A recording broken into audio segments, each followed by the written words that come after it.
Welcome to FireteamChat, IGN's Destiny show. Thank you so much for joining us. I'm your host, CJ Gibson, along with Fran Mirabella. Hey, Guardians. Stephen Rue. Hey.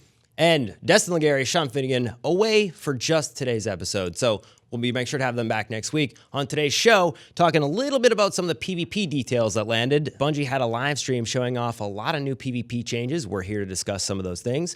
Well, they've added a bunch of things to the game. They've also removed certain elements. We'll talk about how those impact the future of the sandbox. As well as a new trailer, The Dreaming City, just dropped with some minor but cool story potential details. We'll discuss those as well. Remember, you can support Fireteam Chat by watching it here first on IGN.com. It will then be available on YouTube and podcast services 24 hours later. All right, so the PvP sandbox update. We saw it. There's a lot of big changes. Feels like we're maybe going back in time a little bit. A lot of Destiny 1, maybe. I think I felt some fuzzy feelings there from Destiny 1 gameplay moments. What about you guys? Specifically, let's talk PvP, because that's mostly what the sandbox update was about. Yeah, it's weird. It's funny to hear you say that because I definitely started to get we're finally fixing everything, bringing it back to where it was. At the same time, I was like, wow, some of this is a little wild. Like these new ammo economies, different slots. I was trying to go over it with Steven actually before the show. I was just like rubbing my temples like, wait, do I have this right? It's not got a burn on it, so it goes here. And it's not too bad once you process this new world, but yeah.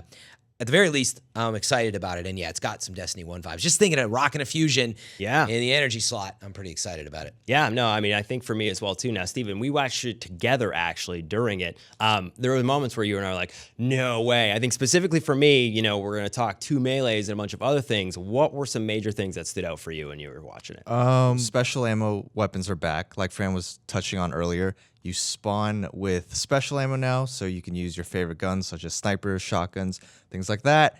And you can use triple shotguns, triple snipers, triple grenade launchers, crazy builds like that. So it's going to be interesting to see how the sandbox changes. Yeah, not triple everything, right? But some things. Yeah, like you can't go triple sword, you can't go triple rocket launchers, and I don't think you can go triple bow. Maybe you can.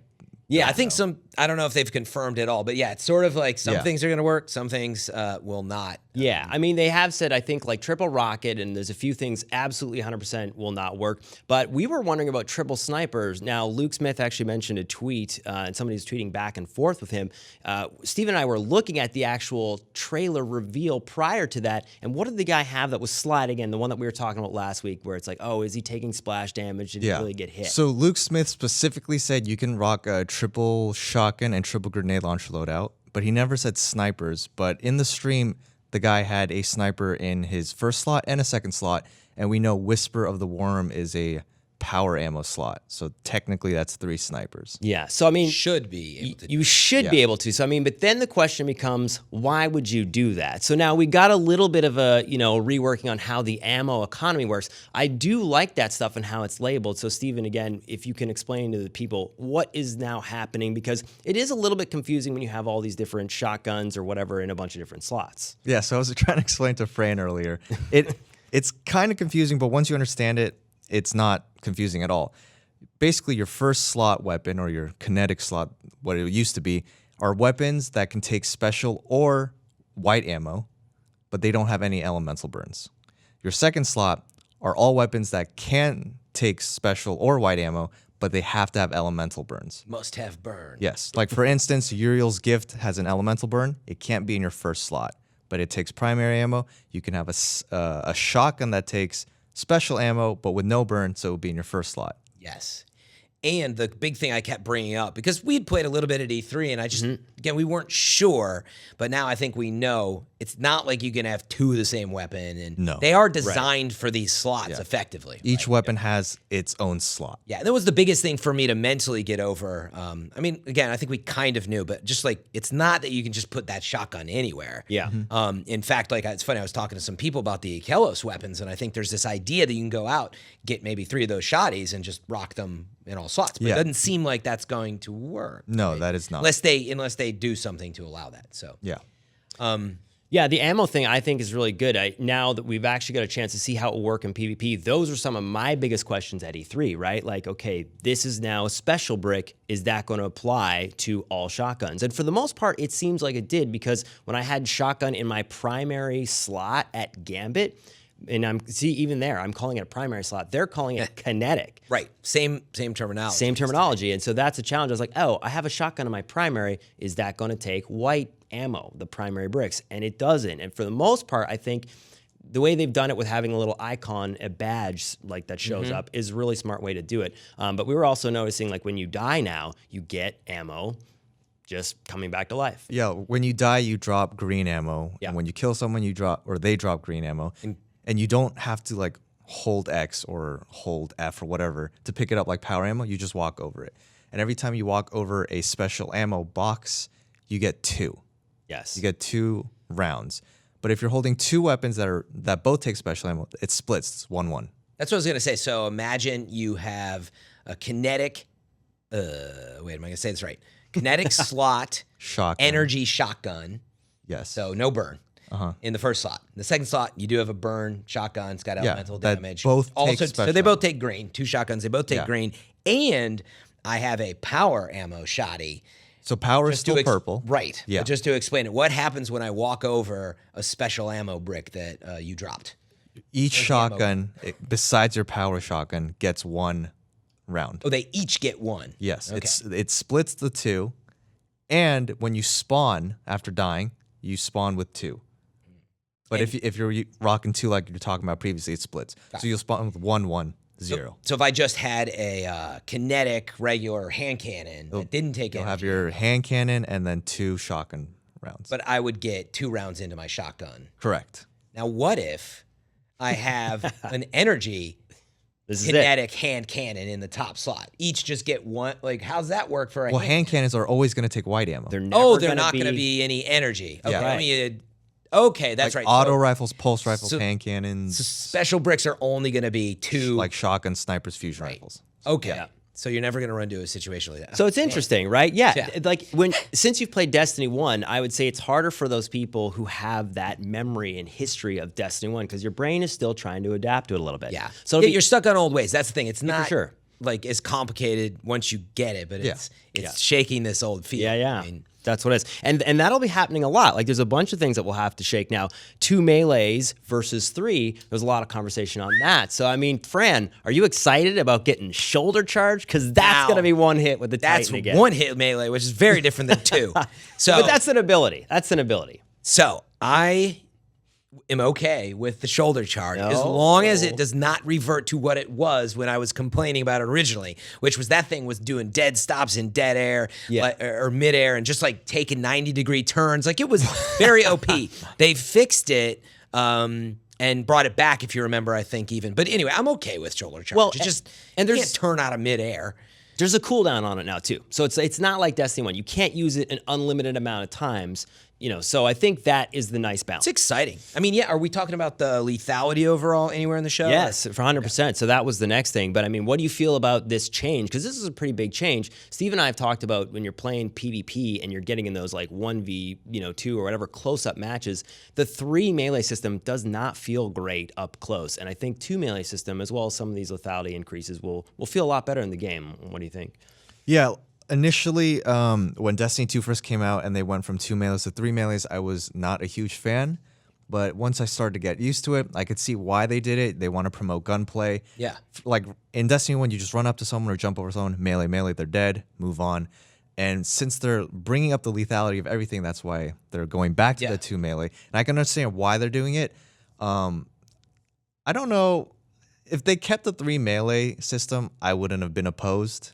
But also, the 2 melee system, it probably works better with this sandbox. Yeah, I think to your point, like they've just got this time to kill chart now, and Yeah. everything's got to come in line. And so if I can like triple tap you or whatever in that quick amount of time, if it's gonna take me more time to melee you, like it's going to be a problem. So presumably it was kind of, call it simple math, but they're like, it's got to be that deadly up close. So best case, stay far away. Like right now, If you get up close, Yeah, like right now in Destiny 2, if you like happen to run into a Guardian and you start mailing each other, it's just going to be who meleeed first. Yes. The smarter Guardian would shoot a little, then start mailing. Yes. And that's how you win that fight. And that's what I would usually do. So I, being a last hope guy, have that for that reason. If I get into a little 3-round melee match with somebody, I already know, okay, I'm not going to melee. I'm going to take that hit 3 times, and I'm just going to keep last hoping you. And I would win those usually. So, yeah, I mean, even for me, though, I'm excited that, I've always been a fan of 2 melees. I think it feels right. Yeah. Yeah. I will say, I've been in a lot of like melee fights across my Destiny years, Yeah. and I've not liked it that much in Destiny 2. It's not that I don't agree. It does just promote feels some so gunplay. different. It feels like it just sucks sometimes. Yeah. Yeah. I'll Like say it's- this, though. I've noticed that players who never played D1 are completely fine with the 3 melee system because they're not used to that 2 melee system. Yeah. Whereas D1 players who are like used to just like running up to people, melee, it's like coming back home again. Yeah. Yeah. I just feel like that time to, I don't know. I don't like the 3. It's clunky. I definitely like the 2. Yeah, no, I totally understand. Well, So and I'm excited to see it. that's great. And let's talk about that because now I think along with, we wanted to see the 3-tap hand cannon, which, ironically we did see, but in a 110 RPM archetype. I was really hoping to see that Better Devils 3-tap. I mean, I love Cosmo, but man, that was not a great example of that Icarus perk. But it was pretty hilarious because they called him out on stream. It was actually a pretty funny moment. Playing live. But yeah, Steven, we were talking a little bit about then, I think the game will be a close quarter game now. There's a lot of laning and a lot of long distance range weapons, and I think that will change. Do you think that it's better for the game, or would you rather it be? There's a lot of people who do like Destiny 2 the way it is. I'm seeing comments on people saying, "Oh, I can't believe they did this." I liked Halo, which that's not been our take. But what are your feeling on it? Well, so to your point of the close range game, I kind of actually disagree. I think it's going to be a healthy balance of everything. They increased the precision damage of every weapon, which was in the stream. So the 390 RPM pulse rifles almost 2-burst you, basically. Yeah. Like any other damage, like a little tick of damage, they would have died to a 2-burst. Auto rifles, the precision multipliers increased. Obviously, hand cannons can 3-tap now, but now you're spawning with snipers and stuff like that. So you can spawn up and snipe someone right away. I don't think it's all going to be just rushing shotguns and melees. I think there's going to be a pretty healthy balance. Yeah, it's funny. I do expect to see some return to, just the Destiny 1 style. Like, you really got to watch your corners now because people are going to be sniping. And I wasn't always a fan of that, but I got to say I kind of miss it now too. So, I mean, I feel like the first thing we'll do is we'll revert to the way we played Destiny 1. But then, it's funny, you were maybe talking about it earlier, is like how it is bringing back Destiny 1. But that's not totally true, right? Because you now have this weird, like, you can have 2 auto rifles, or you can have a hand cannon and an auto rifle, which is different. Yep. So it's this interesting hybrid where we get, if we want, what we needed out of Destiny 1, which is fusions that I can use a lot. Yeah. Oh, me too. I'm So, super excited yeah. for that. So, like, is meaning great. that change comes back immediately, hand cannon, fusion, rocket. I mean, that's what I'm saying. I'll probably go there. But next thing you know, you might end up in just this unique situation where you've got, I don't know, an SMG, a fusion, and a rocket or something. I don't know. And So- that's different than Destiny 1. So Steve and I watched it together, and Fran, I know you were a little bit on the other side of the office when we were watching. Multitask. I always like getting that person's live reaction. So it was cool to see Steven react. What was the thing for you then during the sandbox update that you were most excited about? Maybe like a weapon combination, or what was it? You're like, okay, this is good. I'm digging that. You mean when I saw them playing? Like, Yeah. what was like, oh, like that's... What stood out to you? Well, it's fun. The first thing that stood out to me was that pulse rifle, by the way. I Yeah. was like, Bygones. yeah, it's called Pretty Bygones. dirty. Yeah, 390 RPM. That thing, just seeing it, I was like, oh, dang, this is more lethal. Yep. Like, it was shredding. So that was like a memorable moment for me. Outside of that, I guess because of Destiny 1, I didn't have maybe you guys can tell me about some of the moments you had. I didn't have like a whoa, because it was a lot of what we expected. Experienced it before. Outside of that, definitely seeing the iconography of like, here's how the ammo works, the ammo economy. That was the only other thing that I was like, okay. But nothing, at least in the gameplay for me, stood out. Other than, I know we're talking about Wish Ender later and stuff. That was a little crazy. But Yeah. I don't know. What did you guys have stuff that stood out to you? Where you like, I mean, for me, because I'm a fusion rifle guy, and I don't know if you'll feel this way too, I think the bow will satisfy this certain gameplay style thing that I think I'll like in PvE as well as PvP. That 2-tap, I mean, as much as I want to see a 3-tap, because I really did want to see a clean Better Devils 3-tap, the use of the bow, super cool. Like, Yeah. I thought that was awesome. I think the bow is awesome. The biggest takeaway I got from the stream was it seems like there is an actual increased skill gap coming now. And what I mean by that is, I'm screwed. right now, right now in D2, I'll give you an example on the map Endless Vale. When the two teams spawn on both sides and there's the long like lane. With the water and the river running through it and everything. No, that's Shore? Endless Vale is the other one. Oh, sorry. I was thinking Distant Shores. Yeah, Endless Distant Vale. Shores. I know Endless what you're talking Vale. about. Yeah. It was the beta map for PlayStation. Yes. Yeah. Right now in D2, everyone just runs to that lane with pulse rifles, and you kind of just have like this laning dance. Dude, Yeah. I posted a clip. It's the one with the bowls on the right, and then you just are and like it's you just walking like, up and that's what people are- D2 is. I mean, I'm like, Yeah. there's nothing. Yeah. Yeah, you There's team nothing- shot, you shred people Yeah, down it's a little, and team then you move. shotting. It's like, oh, that guy's weak, bring him down. Like, Yeah.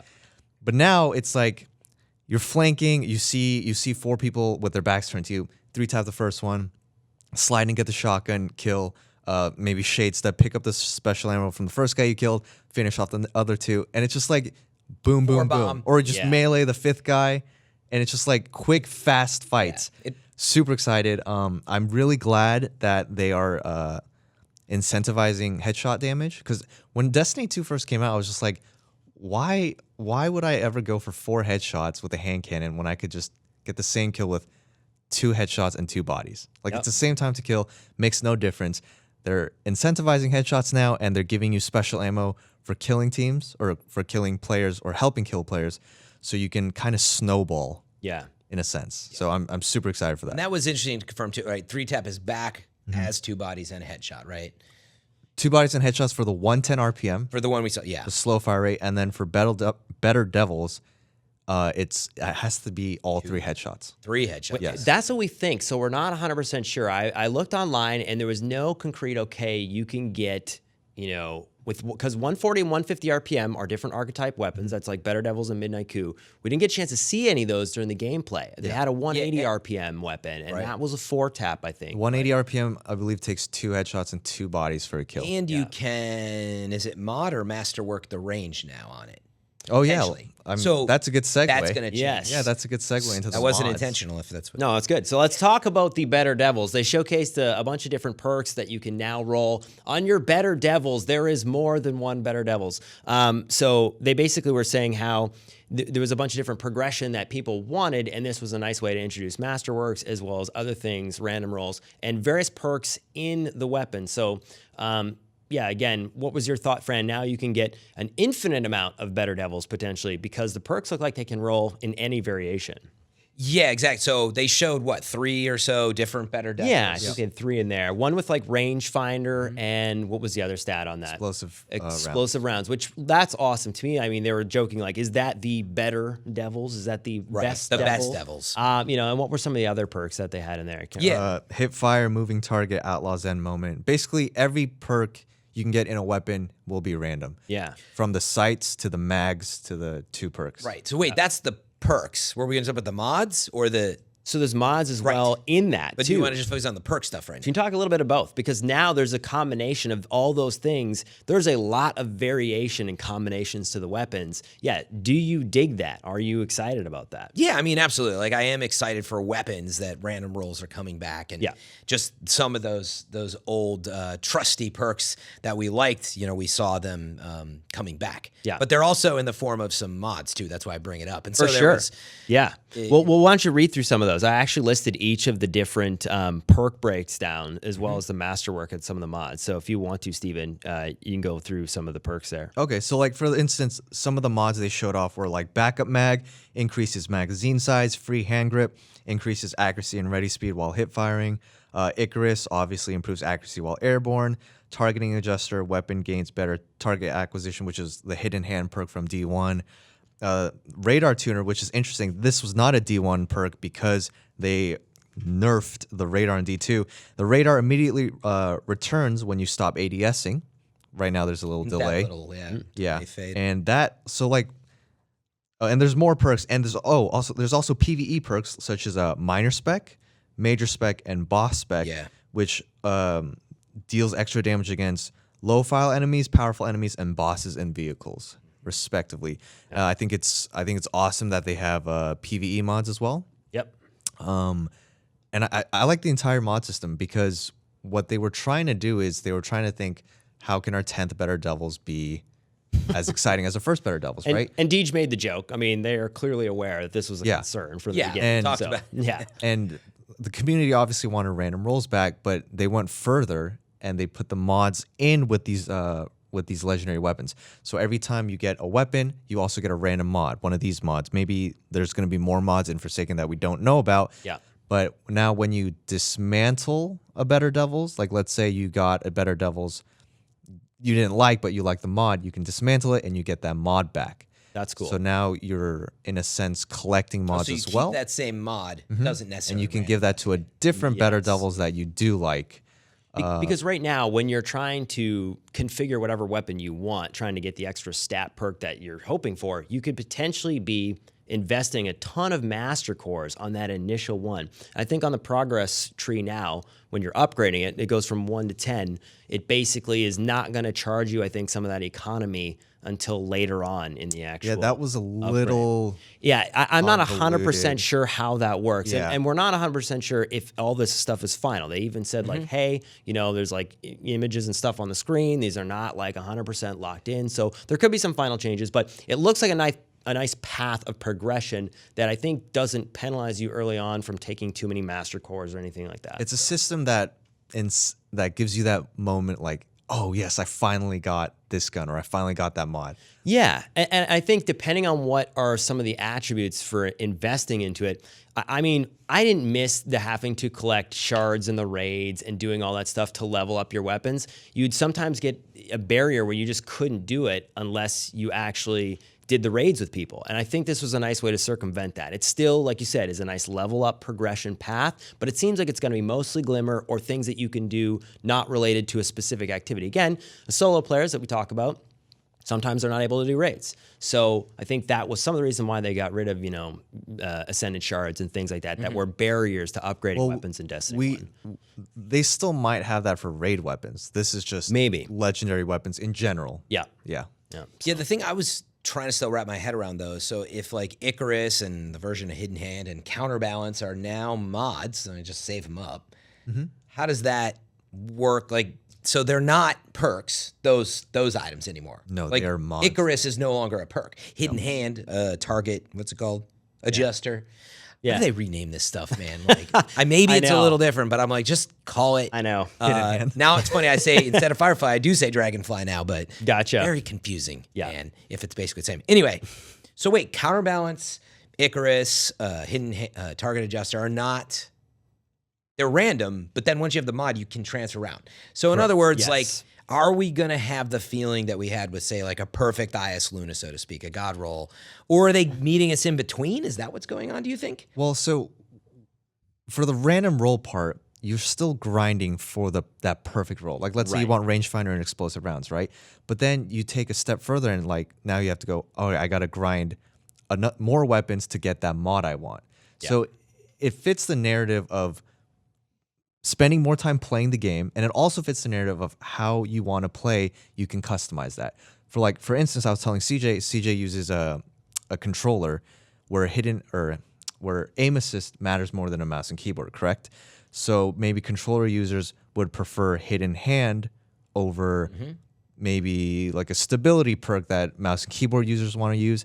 For instance, and for like sniper rifles, I would love to have that the radar tuner mod for it, because you want to quickly ADS and see your radar right when you un-ADS, things like that.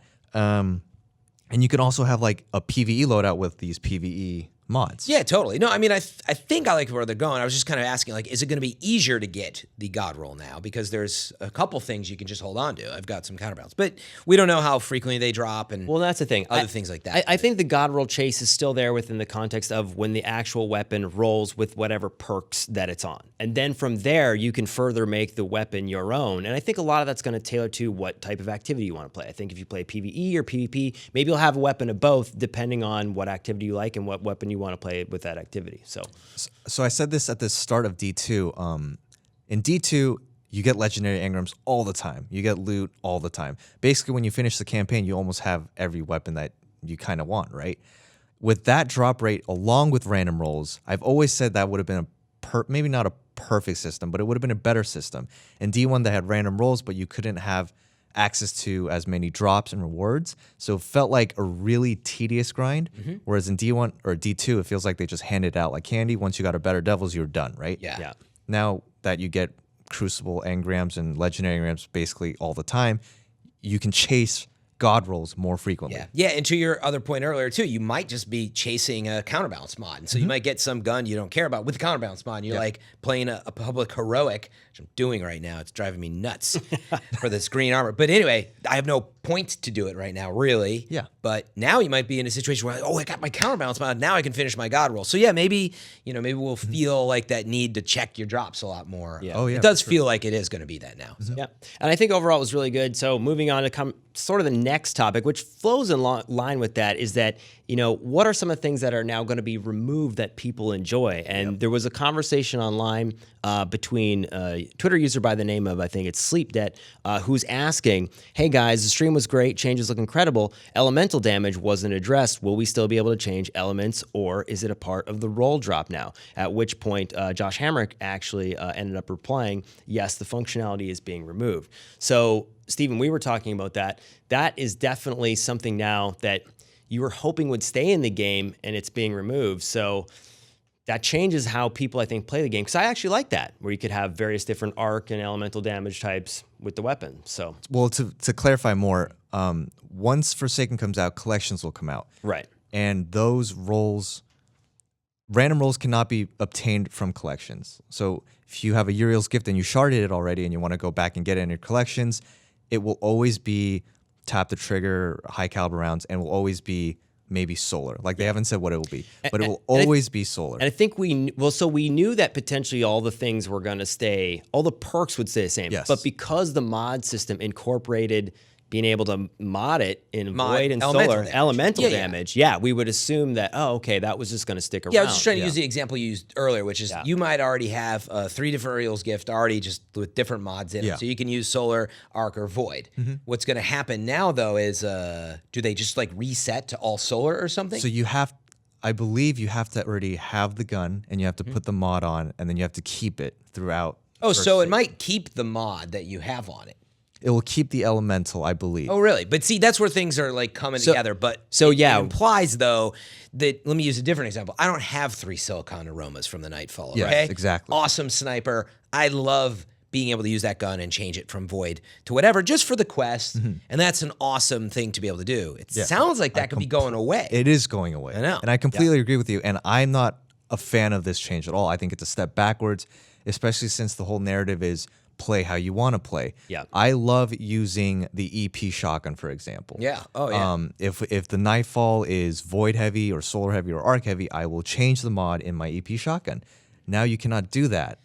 And I just feel like it's restricting and shoehorning your loadouts in a sense. I see an argument for both sides. Like, I agree with you. I really like it. The idea that my Silicon Aroma, which let's just assume there's nothing that cool in the next Forsaken, which there probably will be, but that I really want to use it, that it suddenly I'm like, well, it's not really the right elemental. It's going to kind of suck.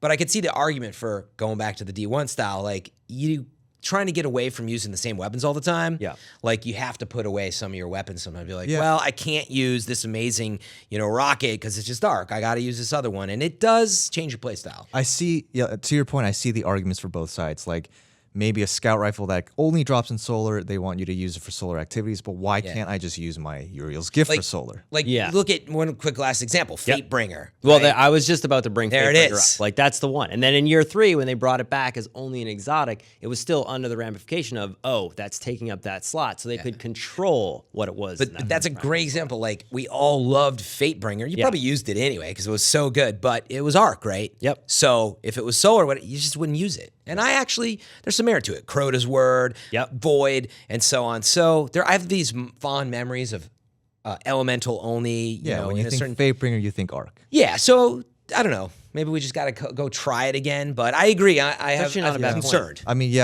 I'll try it out, of course, but I think as of now, this is a step backwards, and I wish they would have kept your freedom to choose what kind of elemental you could play. Well, and that's what I was wondering. And they basically, he kind of was talking back and forth. Josh Hamrick was online with a couple people, and basically was saying starting September 4th, we'll be locked to a specific damage type, and there will be no way to change that moving forward for the year 1 weapons that are in the collection. So exotic behaviors, yes, found on things like Borealis and Heartlight will remain unchanged. What's not clear, though, is if you have 3 of them, what is it going to keep? And you're making it sound like you think if you have an arc, you're going to keep it arc. I don't think so. Yeah, I think if you have an arc and a void and then, solar, that ultimately they're going to make a decision and go, hey, you know what? Uriel's gift is now solar. Yeah. Because it allows them to control the sandbox meta. I believe in Josh the PvP Hamrick and PvP space. I believe Josh Hamrick confirmed to a different Twitter user that was not the case. Okay, and so that's what I mean. All this stuff's very new. We're the day after, and so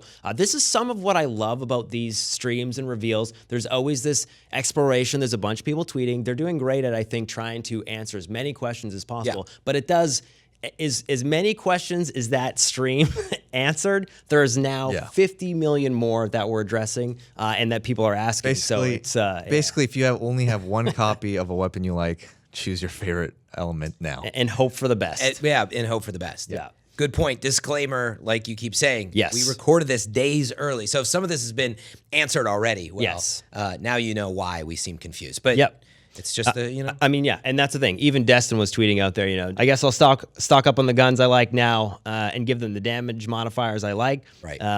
This is a peek into why vault space could become an issue. If we have 3 Uriels today and give each a different damage soul and arc, will they stay that way September 4th? I'm it's with a you, concern. man. That'd be wild. And who knows, maybe. But I'm with you where I'm like, it just doesn't seem to make sense. Like, I got punished because I didn't have 3 and I didn't save all that stuff. Yeah. Like, kind of sucks for me if there's like 50,000 players out there who have this, this archetype. What I keep leaning back to is, I talk about wanting an exotic IS Luna. Actually, I would really just like a really good legendary one. Yes. But yeah, if you think about Palindrome and all these other hand cannons that we really like, year 2 and 3, those we don't know if they exist yet. And I mean, after I got IS Luna, I didn't care about Fatebringer. Yeah. I mean, I still wish that it was there from a nostalgic standpoint, but I think there's something to be said about they'll introduce probably way better weapons. Yeah. And it'll be nice for a collection standpoint, but then nobody will care. That's a good point, too. So. Let's say, oh, boo-hoo, I didn't save my special mods for the elemental type, and I'm mad because Steven has something that I don't. Yeah. But then there will probably be all these new amazing guns, hopefully. So, But it'll be interesting. We'll see what happens. But to counterpoint, when those amazing weapons do come out, they're only shoehorned into one element. Yes, So but to you me, run into that problem again. Yeah, but to me, it's a balance update thing. So what would you rather? Would you rather have these, primary element and power weapons that can all kind of allow you to have shotguns and everything in a bunch of different slots, or would you rather have it the way it was with elementals? Because it seems like you're trading off one or the other. I'm just like, don't understand why you can't have both. I know. Like, I do agree with you. If the narrative is play how you want to play, and I want to play with the guns I want to play, I should use whatever element I want on it, whatever weapon I want. Yeah. We have to go Yeah. in a second to the next topic, but that's a good point. I mean, tell us what you think in the comments because that one's getting some traction right now. Last thing, there was a trailer just released, the Dreaming City trailer. A bunch of nice little lore nuggets in there as well. We got a chance to check it out just a little while ago. Fran, first impressions, what did you see in there? What really caught your eye and that you liked? Lore nuggets. You Steven like knew I was going to say lore nuggets. There you go. After All said right, that. that's fair. Making me hungry. 10-piece lore nuggets looked tasty. There was a lot of lore nuggets. So, yeah. It's rare, though. The trailer was really awesome. Nice cut, long trailer, a couple minutes long, and really finally gave me the sense that Dreaming City is like dreadnought sized and bigger or whatever. It's big. Raid entrance seems to be there. Yep. Seems huge. And then, there's just like a ton going on in there. The puzzles to solve thing really stood out to me that they seem to be more than ever. They want this space to be, I'm reflecting on the current Whisper of the Worm. Yeah. That was called? Yeah, Whisper of the Worm. Such a weird name. Everybody still calls it Black Spindle. Trips me up. Exactly. But I'm exact Black Handle. Black Hammer. We screwed it up, everybody. Shut the show down. But I'm thinking about that quest they just released, and they really went out of their way to make that like puzzly and interesting. So anyway, that stands out to me. That I think there's going to be a lot to do there. Yeah. Till we're done after the first month and a half. But still, super excited. Actually, it was a cool trailer. Before this, I'm like, I want to go to the Dreaming City, but I just because it's a new space. But now I'm like actually really excited to see it. Yeah, I mean, they're making some huge claims there, like massive raid and, the largest ever. Largest raid. Yeah, stuff like that. And I mean, I keep on thinking, okay, so if we graded our raids at Guardian Con. I actually liked Vault of Glass. To me, Vault of Glass was about the right size for a raid. A bunch of people said Kingsfall was actually their second favorite raid. So Kingsfall was probably, the longest raid, biggest raid Destiny's ever done. If it's longer than Kingsfall, are you guys gonna dig that? Yeah. So you want Stephen Rue wants long, massive, lot of bosses, huge raid. Yeah. Like you're into that. I think I can safely say it's popular opinion that more Destiny players prefer the mini boss format than the challenge boss of format Leviathan. of Leviathan. Yeah. Yep. Like I can see people are like, we need more bosses, Yeah, et cetera, et cetera. that's the world I see is take some of those bosses out of whatever Kingsfall, mix it with a couple of the puzzle things that we saw in even Leviathan, and now maybe extend it just a tad. So you get a little of both. But ultimately that I get my Golgoroth back, that I get Yeah. the War Priest, that I get, these big fights. Yeah, I'm super excited. So can I talk more about this trailer? I was gonna say, so Steven has the lore nuggets. There was a couple things in there So this specifically. entire that he trailer, it was talk cut about. beautifully. I think it was awesome. The music was awesome. But it was so cool because you saw, it's either Tekken or Tekken. I don't know how to say it properly, but I'm gonna say Tekken. You saw Tekken advisors. They're Queen Marasov's personal advisors. And the first time we saw them and the last time we saw them were in the opening cutscene of Taken King when she's taking on Oryx. She has 3 advisors behind her and they do that like blast. I don't know what the heck that was. Yeah. But it's assumed that they all die, right? And there's 7 total in lore. So if the 3 are dead and they died to Oryx's Taken blast, and in the trailer they were taken, one could assume that maybe the raid boss is the Queen, like the Taken version of the Queen. yeah. That ties into the story of why maybe Aldrin is pissed. There's like so many little nuggets in that trailer that I loved. And as a PvE player and a PvP player, I was super pumped. And they teased something called the Blind Well. I don't know if you saw that. Yeah, where they're jumping in the all center these guardians there. are jumping into this well, and it looks like a horde mode. Yeah. Like there's just like all kinds of enemies flying in, and you're just surviving. And they Maybe a little Court of Oryx style. yeah, they showed some weapons that you can earn and stuff like that.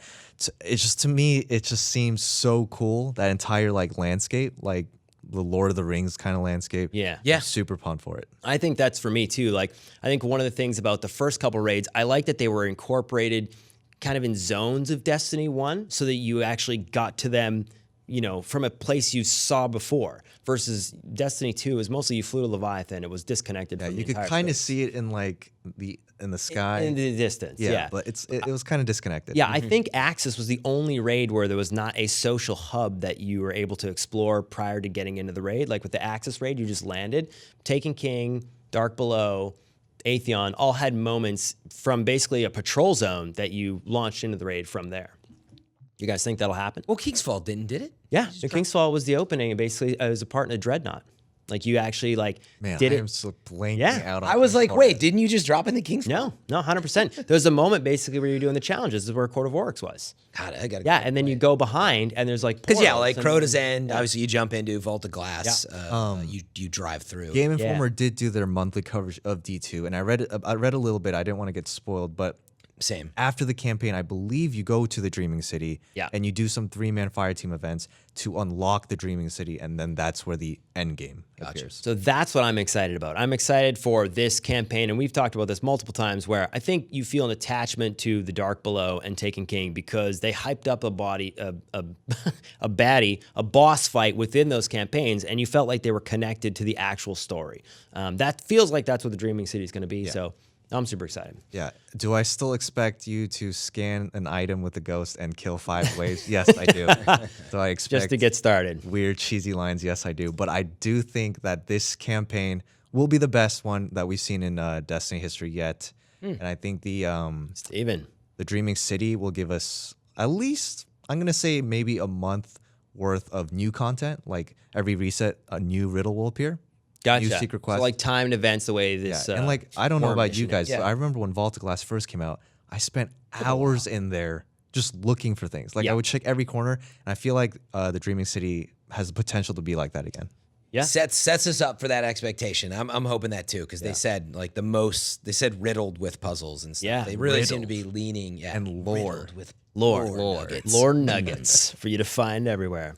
I think that's about it. Unless you guys have any other comments. No. I think we're done for There's always today. more to talk about, but there is always more to talk about, but that's about it for now. So I guess this is where I gotta prepare for the outro. don't just say it. Don't just say it. You gotta give us all right, time I gotta to get prep. right. I think we're done, everybody. So until next time, Guardians out. Producer getting into it.